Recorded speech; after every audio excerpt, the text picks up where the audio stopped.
Another mystery buried deep in the hills of eastern Washington keeps resurfacing. A bottomless pit said to be a pathway to the paranormal. A team of researchers lowered a camera into Mel's hole. At 300 feet, the temperature dropped to levels that shouldn't exist underground. At 500 feet, the camera shook. Something had touched it. Then a sound came through the speakers. Not an echo, not static. Something between rushing air and a guttural whisper coming from deep below. The lead operator yanked the camera back immediately. When the footage reached the surface, the screen went completely black. Whatever was down there had made contact. And here's what terrified the researchers most. This hole in eastern Washington isn't supposed to exist. The U.S. government seized the land to hide it, erased the property records, censored the satellite images, and silenced the one man who discovered it. His name was Mel Waters. He called into a radio show in 1997 and described a bottomless pit on his property. 3 weeks later, men in hazmat suits surrounded his land. 3 months later, Mel Waters vanished completely, and the last time he ever spoke publicly, his voice was shaking. He said he had one final piece of information, something so shocking it would change everything. Then the line went dead. Nobody has heard from him since.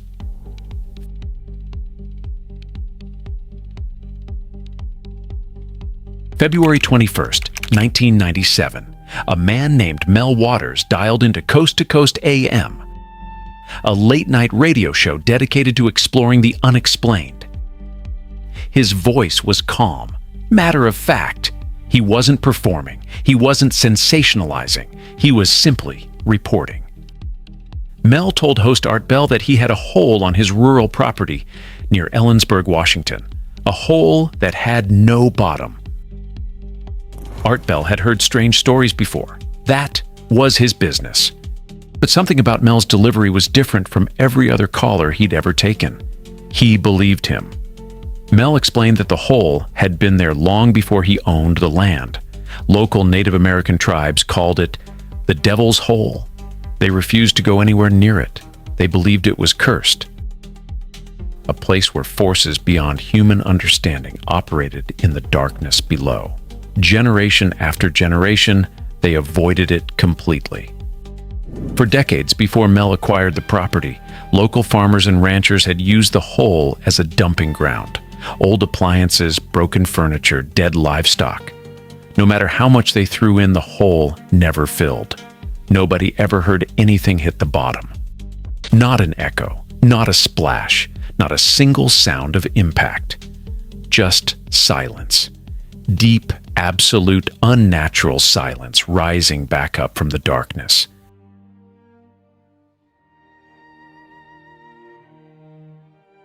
Mel wasn't the kind of man who accepted stories without evidence. He wanted numbers. So he grabbed fishing equipment and designed his own depth test. He attached a 1-pound weight to a spool of fishing line and lowered it carefully into the hole. The line kept going as if the earth below simply had no floor. Mel began tying multiple spools together, feeding line continuously into the darkness. When he finally checked his mechanical counter, he stood completely still for a long moment. Over 15 miles of line had entered the hole. Still no bottom. To verify his results, he attached a roll of Lifesavers candy to the line. His reasoning was straightforward. If the hole contained any water at any depth, the candy would dissolve. When he retrieved the line hours later, the Lifesavers were completely intact. Whatever was down there, it wasn't water. Now here's what makes this scientifically impossible. The Kola Super Deep borehole in Russia is the deepest man-made excavation ever created on Earth. It extends 7.6 miles into the ground. At that depth, the geological pressure is so extreme that rock behaves like liquid plastic. The walls require constant reinforcement to prevent instant collapse. If Mel's measurements were accurate, his hole extended nearly twice that depth. According to every law of physics and geology we have established, that is simply impossible. The pressure alone should have collapsed the walls instantly. The heat should have made the hole completely inaccessible. Yet Mel's fishing line descended without resistance, without sound, as if the normal rules governing the interior of the Earth didn't apply inside Mel's hole.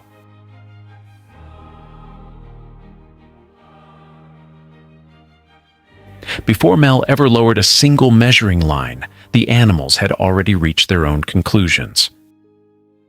Dogs are fearless investigators by nature. They push their noses into dark spaces. They explore strange smells.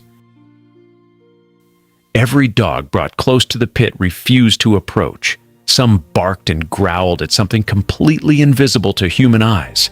Hackles raised, teeth bared, as if responding to a direct threat.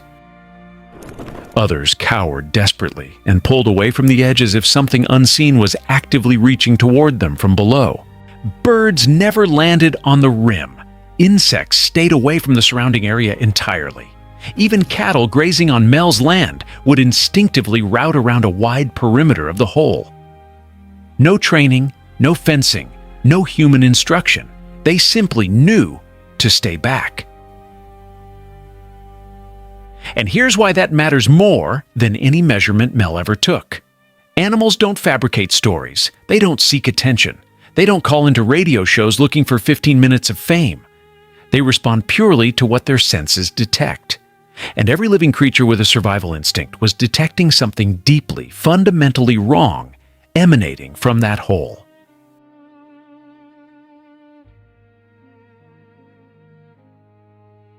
When Mel's story aired on Coast to Coast AM, millions of listeners tuned in across America. Within days, something changed at Mel's property. He began noticing things that hadn't been there before. Heavy boot prints and military-style tread patterns he didn't recognize from any neighbor or local worker. Then one morning he approached his land and found himself completely blocked. Men in yellow hazmat suits stood guard around his property. Not local police, not state officials. They told Mel there had been a plane crash nearby. The area was restricted for public safety.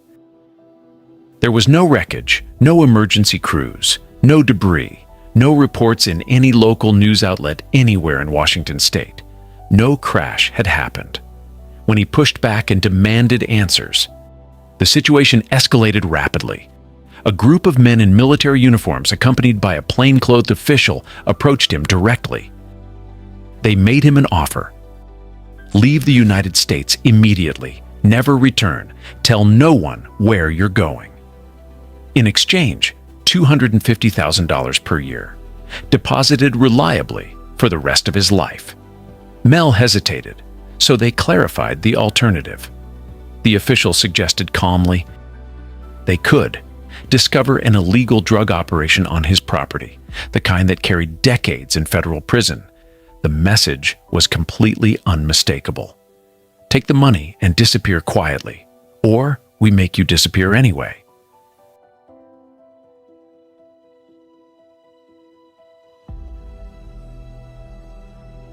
Despite the threats, Mel Waters called into Coast to Coast AM a second time. He told Art Bell everything: the hazmat suits, the military presence at his property, the offer, the threat of fabricated criminal charges. His voice was steady throughout, but underneath the steadiness was something else, a controlled urgency, the sound of a man who understood he was running out of time, but needed the world to know what he knew before it ran out completely. He promised a third appearance on the show, more information, more proof, and something that would make everything undeniably clear. He never called back. Within weeks, Mel Waters was completely unreachable. His phone was disconnected. His home was abandoned and empty.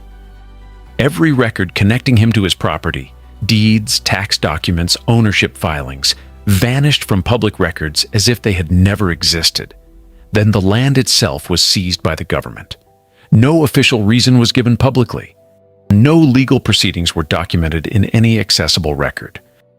The property simply changed hands overnight from Mel Waters to an entity that refused to identify itself under any inquiry. Armed guards were posted around the perimeter. The area became completely off-limits to civilians. And when independent researchers began analyzing satellite imagery of the region near Manistash Ridge, they found something that confirmed everything. Specific sections of the land had been deliberately blurred, digitally censored from the publicly available map of America. Someone had reached into the satellite record and erased a piece of eastern Washington. Whatever was there, someone had decided the world wasn't allowed to see it.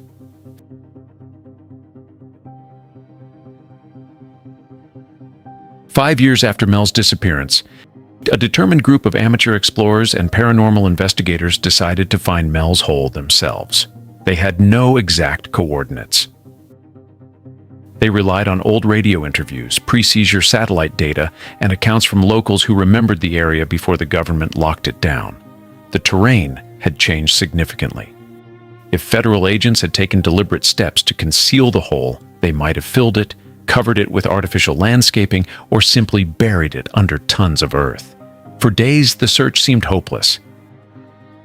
Then one investigator found something that stopped him mid-step, a patch of disturbed earth, distinctly different from the surrounding landscape in color and texture. The ground felt hollow beneath his feet in a way that solid earth simply doesn't feel. They started digging. After hours of exhausting work, they uncovered a stone-lined opening exactly as Mel Waters had described years earlier on Coast to Coast AM. The hole was still there, hidden carefully, but not destroyed. The team rigged their equipment immediately, a high-tech camera with infrared capability, thermal imaging, and night vision attached to reinforced cables strong enough. They began lowering it into the darkness. At first, the footage was unremarkable. Smooth, dark walls of perfectly uniform stone, too consistent, too regular to be natural geological formation. No plant life anywhere, no moisture on the surfaces, no debris clinging to the edges. At 100 feet, the temperature readings on the monitor dropped sharply, far below what any underground space should register at that depth. The team exchanged glances, but said nothing. At 300 feet, something appeared on the monitor that made everyone in the room lean forward simultaneously. A faint glow flickered in the darkness below the camera. Barely visible at first, but unmistakably there, it pulsated in precise, rhythmic patterns. Not bioluminescent organisms, not a reflection from the camera's own light source. Something deliberate, something that suggested rhythm, something that suggested pulse. Then a shadow passed across the screen, large, moving, with purpose. There for a fraction of a second before vanishing completely into the darkness below. At 500 feet, the camera jerked violently. Something had grabbed it from below. The cable pulled taut. The monitor screen shuddered. The lead operator grabbed the controls with both hands to steady the line. The team went completely silent. On the screen, an indistinct shape moved slowly just beyond the reach of the infrared lens. Not an animal, not a rock formation, not anything that fit into any category any of them had professional experience with. Something that moved with unmistakable, deliberate purpose. Then the sound came through the speakers. Every person in the room heard it simultaneously. Not an echo bouncing off stone walls. Not falling debris tumbling through the darkness. Not electronic interference or cable static. A sound somewhere between a rush of pressurized air and a guttural whisper, rising steadily from hundreds of feet below the surface of the earth. The lead operator hit the retract switch without waiting for discussion. The camera raced back toward the surface as fast as the winch could pull it. The screen flickered violently. Massive distortion cut through the video feed as the camera climbed higher and higher away from whatever occupied the darkness below. Then the screen went completely black. The footage from the final 200 feet of descent was gone, corrupted entirely. as if it had been deliberately wiped the moment the camera left that depth. Whatever was in Mel's hole had made contact, and it had made sure there was no record of what it looked like.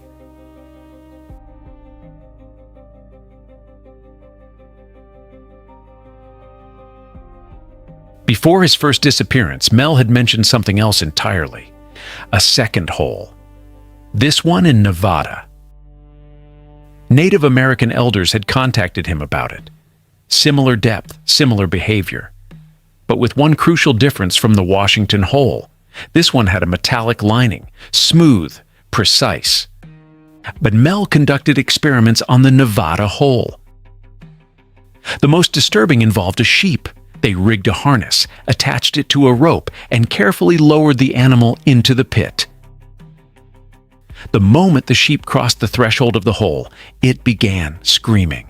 Not the normal distressed cry of a frightened animal. They pulled it back immediately, as fast as they could pull. The sheep was dead when they retrieved it. No visible wounds, no external trauma. The body was completely intact from the outside. But internal examination revealed every organ had been cooked, heated from the inside out as if the animal had been subjected to extreme microwave radiation, operating at impossible intensity. And inside the cooked organs, they found something that made every person present take a physical step backward. A fetus, fully formed, gray skin, short defined limbs, open eyes. From the Nevada hole, Mel's team also retrieved a crystalline substance from the walls near the entrance. It ignited instantly with an intense blue fire, a fire that never went out. A scientist who later examined samples said it appeared to be an energy source unlike anything documented in known chemistry or physics.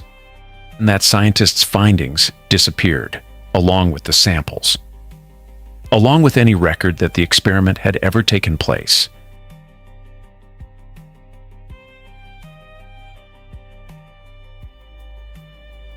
In 2002, 5 years after vanishing the first time, Mel Waters resurfaced unexpectedly.